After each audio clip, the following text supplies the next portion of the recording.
स्वागत है दोस्तों आपका हमारे चैनल धाकड़ ऑनलाइन स्टडी में। दोस्तों इस वीडियो में हम दर्पण के बारे में पढ़ने वाले हैं। दर्पण जो है बहुत ही इम्पोर्टेंट टॉपिक है। हर एक कंपटीशन एग्जाम के लिए जो दोस्तों दर्पण से संबंधित क्वेश्चन अवश्य पूछे जाते हैं।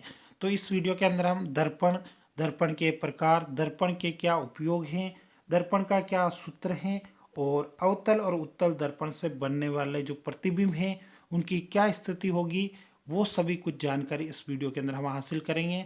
वीडियो पर पूरे बने रहे, वीडियो को बिल्कुल भी स्किप नहीं करें। यह जो वीडियो है यह हर एक एग्जाम के लिए बहुत ही ज़्यादा इम्पोर्टेंट है। तो हम बात कर लेते हैं दर्पण के प्रकार की। तो दर्पण जो है मेनली दो प्रकार के होते हैं। एक का नाम है अवतल दर्पण, दूसरे का नाम है उत्तल दर्पण। जैसे अवतल दर्पण को जो है अभिसारी दर्पण और उत्तल दर्पण को जो है अपसारी दर्पण भी जो है बोलते हैं।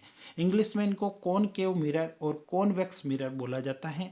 और यहाँ पर आप देख सकते हैं अवतल दर्पण का जो डायग्राम है यानी कि जो चित्र है वो इस प्रकार से बनता है। इसकी जो उभरी हुई सतह होती है वो परावर्तक पृष्ठ का काम करती हैं और यहाँ से जो है किरणें यहाँ पर आपतित होती हैं। उसी प्रकार जो है उत्तल दर्पण की बात करें तो इसके अंदर की साइड पर जो है यहाँ पर कोटिंग होती है और इसके बाहर की साइड से जो है किरणें यह इसके ऊपर आपतित होती हैं।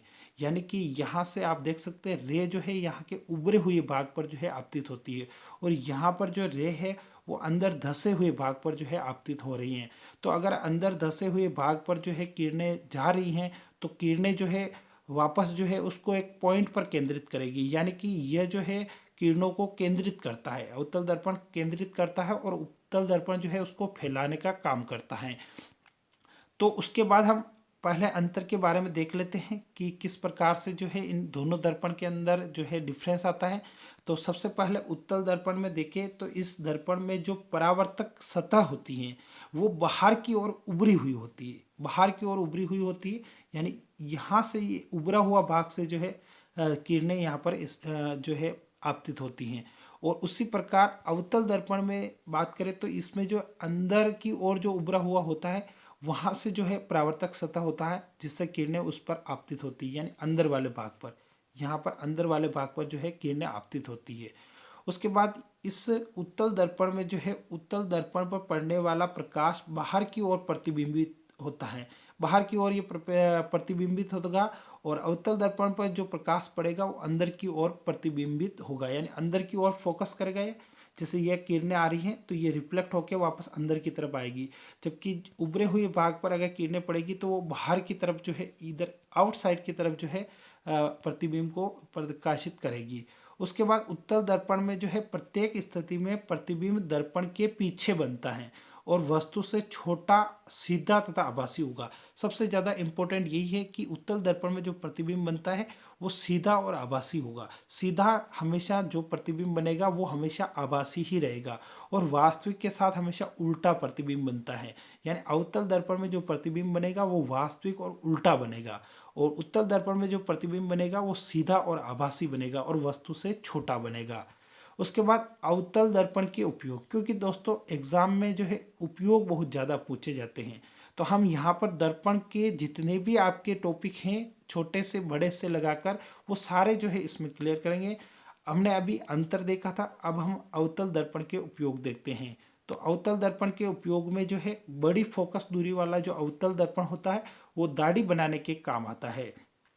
उसके बाद आंख, कान एवं नाक के डॉक्टर द्वारा जो है अवतल दर्पण उपयोग में लिया जाता है, क्योंकि इससे जो है छोटी चीज़ों को बड़ी बारीकी से जूम करके देखा जा सकता है। उसके बाद गाड़ी के जो हेडलाइट या सर्च लाइट होती है उसमें भी जो है उत्तल दर्पण का उपयोग किया जाता है, उसमें उत्तल का प्रयोग किया जाता है। बाकी जो डॉक्टर वगैरह है ये अवतल दर्पण का उपयोग करते हैं। सोलर कुकर की बात करें तो सोलर कुकर के अंदर जो है सूर्य की किरणों को फोकस किया जाता है और उससे जो है खाना बनाना या फिर पानी गर्म करने का कार्य किया जाता है, तो उसके लिए भी जो है अवतल दर्पण का उपयोग किया जाता है। अब बात कर लेते हैं उत्तल दर्पण की। तो उत्तल दर्पण का जो है सबसे मेनली जो उपयोग है वो है गाड़ी के जो साइड में जो मिरर होता है, यानी कि चालक की सीट के पीछे का जो दृश्य देखने का जो कांच होता है उसके अंदर जो है उत्तल दर्पण का उपयोग किया जाता है। सोडियम परावर्तक लाइन पर में उत्तल दर्पण का प्रयोग किया जाता है, सोडियम परावर्तक लाइन होती है उसमें भी उत्तल दर्पण का प्रयोग किया जाता है। तो उत्तल दर्पण के मेनली दो उपयोग है, उसमें सबसे ज़्यादा इंपॉर्टेंट है कि चालक की सीट के पीछे का दृश्य देखने के लिए उत्तल दर्पण का उपयोग होता है।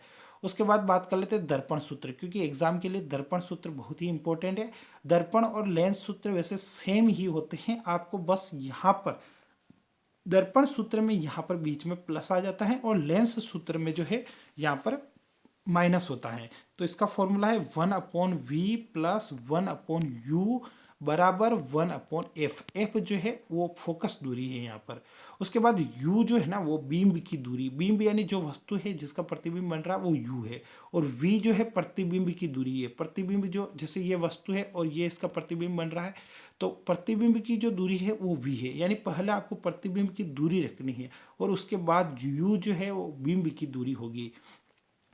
उसके बाद आप देखो तो फोकस दूरी जो है वो f से शो होती है, और 1/f जो है इसकी क्षमता होती है, वो भी हम आगे यहाँ पर डिस्कस करेंगे।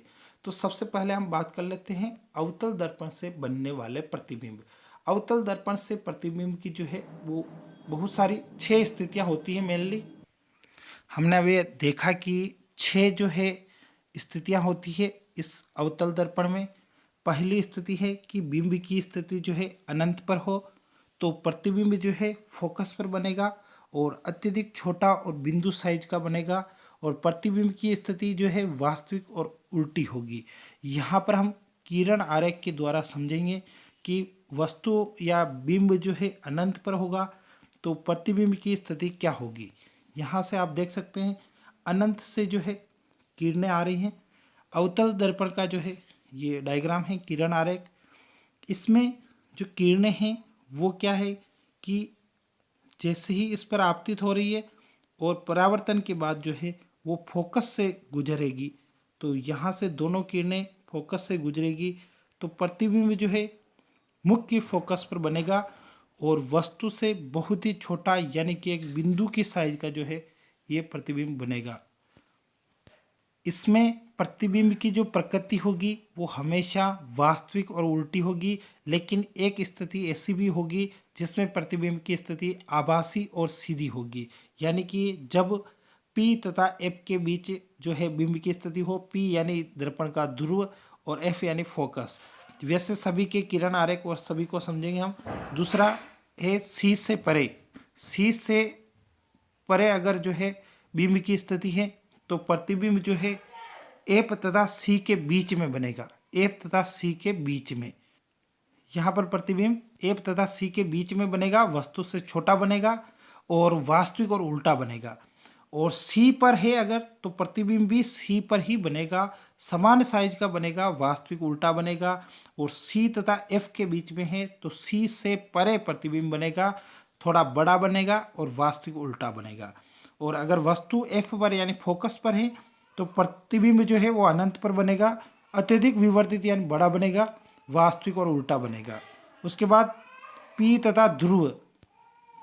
उसके बाद बिंब की स्थिति अगर P तथा F के बीच में है तो प्रतिबिंब जो है दर्पण के पीछे बनेगा और बड़ा बनेगा और आभासी और सीधा बनेगा। एक ही स्थिति ऐसी है जिसमें जो है अवतल दर्पण में आभासी और सीधा प्रतिबिंब बनता है, और वह स्थिति है कि बिंब की स्थिति जो है दर्पण के ध्रुव और फोकस के बीच में हो। तो यहाँ पर हम किरण आरेख से जो है सभी डायग्राम को समझेंगे। पहला आपको बता ही दिया था मैंने कि जब बिंब की स्थिति अनंत पर हो तो फोकस पर जो है बहुत छोटा प्रतिबिंब बनेगा। दूसरी स्थिति में जब बिंब को उसके थोड़ा पास लाएंगे वक्रता त्रिज्या के यानी सी के पास लाएंगे अगर, तो ये जो प्रतिबिंब है वो सी तथा एफ के बीच में बनेगा, सी तथा एफ के बीच में, और वस्तु से छोटा ही बनेगा और वास्तविक और उल्टा बनेगा।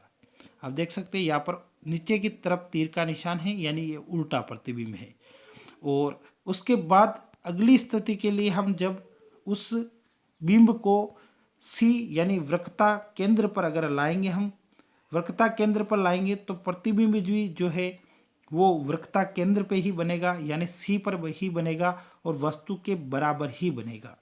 उसके बाद अगली कंडीशन के लिए जब बिंब को जो है हम वक्रता केंद्र से जो है परे रखते हैं, अगर वक्रता केंद्र से परे वक्रता केंद्र और फोकस के बीच में रखते हैं, अगर वक्रता केंद्र सी और फोकस एफ के बीच में रखते हैं तो प्रतिबिंब जो है वो उल्टा वास्तविक और वस्तु से जो है बड़ा बनेगा, यानी बिंब से जो है बड़ा प्रतिबिंब बनेगा। यहाँ पर आप देख सकते हैं किरण आरेख से, ऐसे किरण आरेख से दोनों जो है यहाँ पर पीछे की तरफ बनेगा वस्तु से और बड़ा बनेगा और उल्टा और वास्तविक बनेगा। अगली स्थिति में अगर वस्तु को हम फोकस पर रखें, वस्तु को अगर फोकस पर रखते हैं तो प्रतिबिंब जो है वो अनंत पर बनता है, प्रतिबिंब अनंत पर बनता है, उल्टा और वास्तविक ही बनेगा।